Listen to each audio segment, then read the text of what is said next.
This is Jarrod Horak. Welcome to my latest Road to the 2023 Kentucky Derby video. And in this video, I'm going to do analysis of the Grade 3 Tampa Bay Derby. And that will be for Saturday, March 11th at Tampa Bay Downs. Now stay tuned. Later this spring, my annual Kentucky Derby Day full card at Churchill Downs will be available at theRunawayHorse.com on my sales page.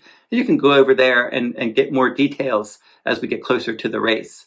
And now we're going to get into the analysis of this video. And I'm going to do the 11th race at Tampa Bay Downs for Saturday, March 11th, 2023. Grade 3, $400,000 Tampa Bay Derby for 3-year-olds traveling a mile and a 16th on the main track with a scheduled post time of 5:15 p.m. Eastern. And Lord Miles will break from the inside post. He's 12-1 morning line. And he was my top choice in the Holy Bull Stakes last time, but he didn't run well. But he did fire in his first two starts. A 6-furlong maiden special weight race at Gulfstream Park last November. He was sitting in mid-pack in 5th place in a 9-horse field. He moved up approaching the stretch, and in the stretch he pulled clear and he won by almost 6 lengths. Second time out, he stretched out to a 1-turn mile in the Mucho Macho Man Stakes, post 9 and then 11-horse field. He finished best of all, rallying from 8th place to finish 3rd, beaten 3/4 of a length. Last time they added blinkers in that Holy Bull Stakes from the inside post. He did not have a great start, and he never got seriously involved. He was sitting back in 7th, and then he dropped back to 8th, and then eventually he did finish 6th, beaten 11 lengths. So now they're going to take the blinkers off. That's a good move for trainer Saffie Joseph Jr., and I would expect this one could end up running a bit better this time.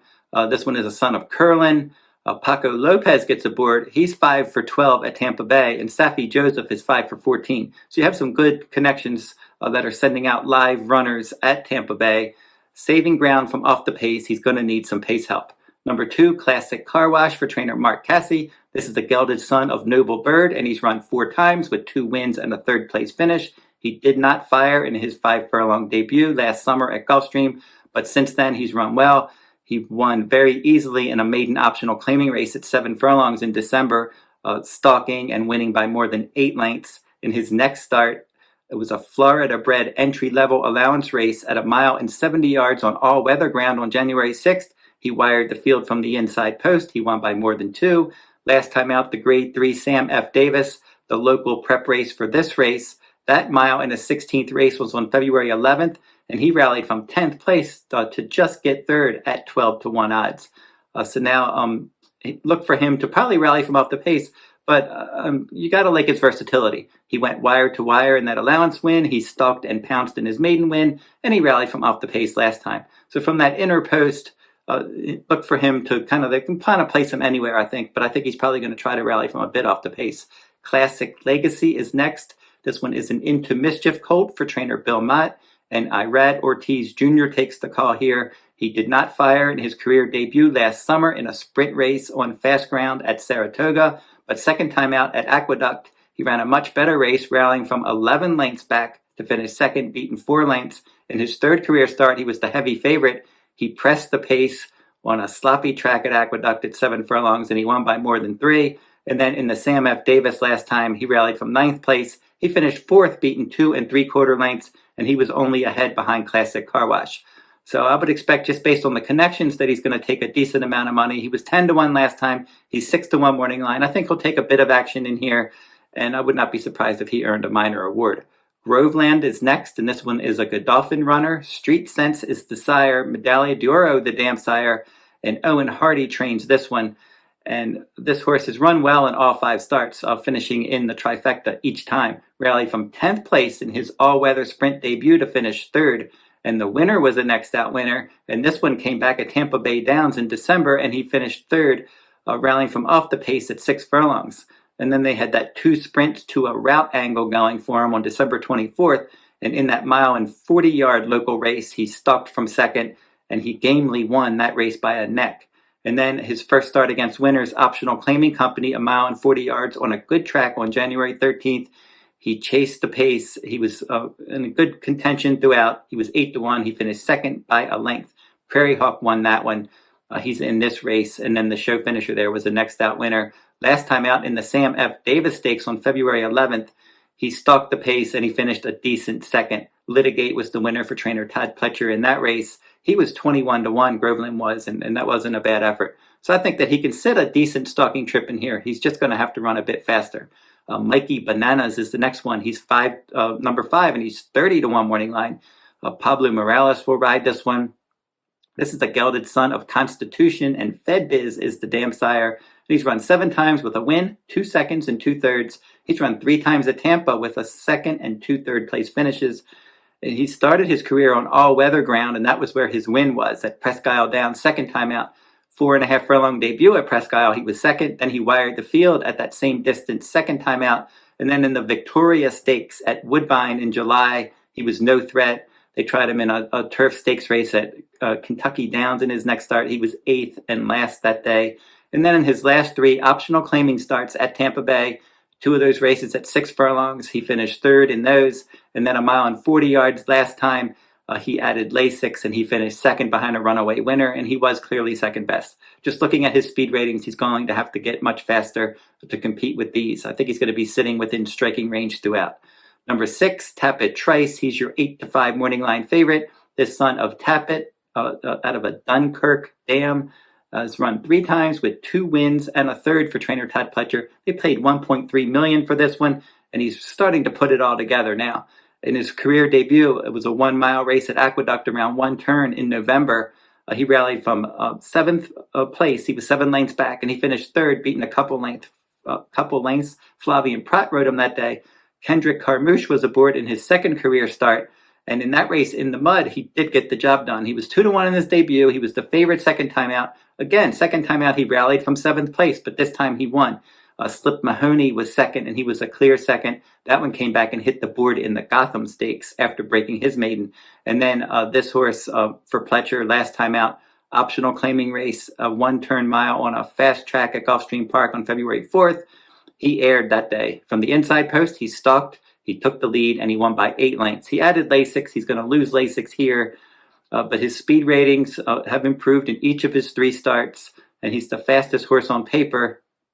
Luis Saez rode him last time, and he rides back, and he's an obvious threat from off the pace. Freedom Road is next. He's number 7. This one is a son of Malibu Moon. Not for Love is the dam sire. Gary Siaka is his trainer, and then Hector Diaz Jr. is going to ride, and he's run 5 times with 2 wins, a 2nd, and a 3rd.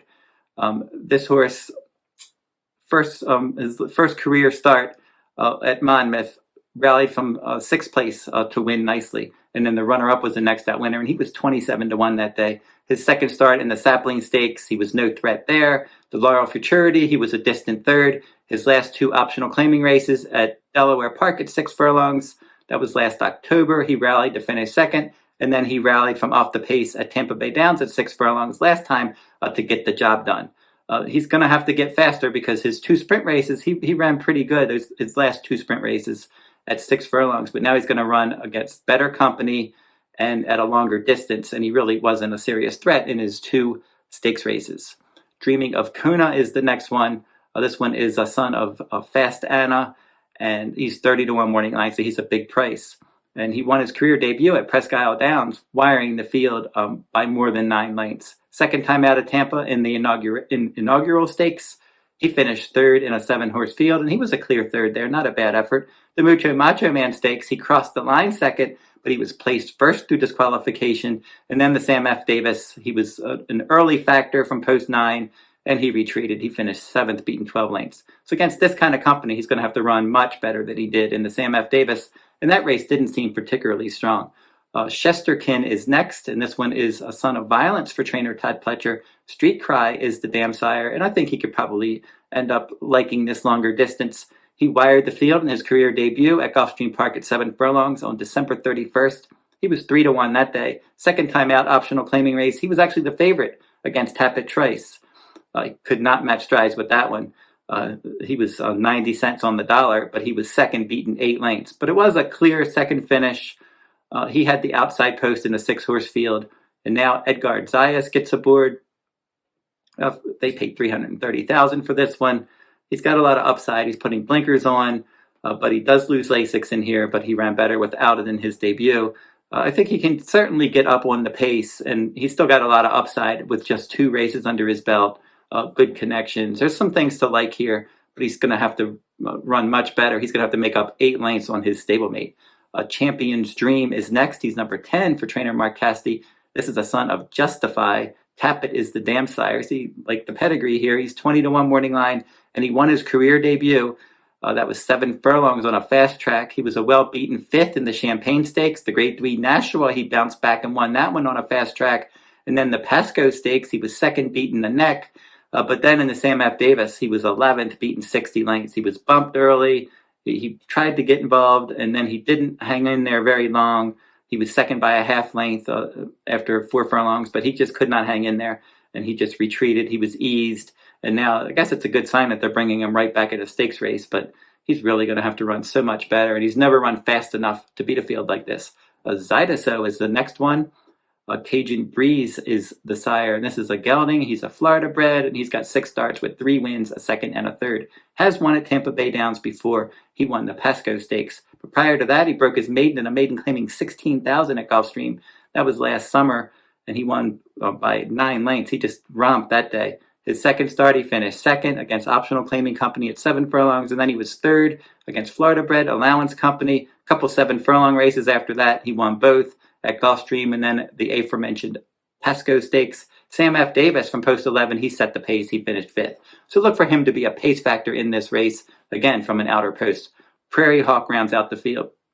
This one is 20-1 morning line, and he's 2 for 4 lifetime. He's 2 for 3 at Tampa Bay. He lost his career debut by 6 lengths from Post 10 in the 10-horse field, pressing the pace at Gulfstream Park last fall. Then back-to-back wins at 1 mile and 40 yards at Tampa Bay, maiden special weight in December. And then January 13th, he wired the field, defeating Groveland in a 4-horse field, adding Lasix. Lost Lasix last time, never got involved at 8-1 in the Sam F. Davis Stakes.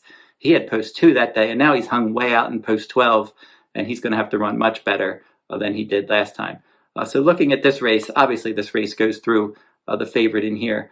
You just know that Tapit Trice is going to be the one to beat, and I'm not going to try to beat him in here. If you just look at his speed ratings, he just towers over this field from his maiden speed rating, and then also his optional claiming win, especially that one last time. If he runs back to that race and he handles this surface, he's going to make short work of this field from off the pace. So Tapit Trice will be my top choice.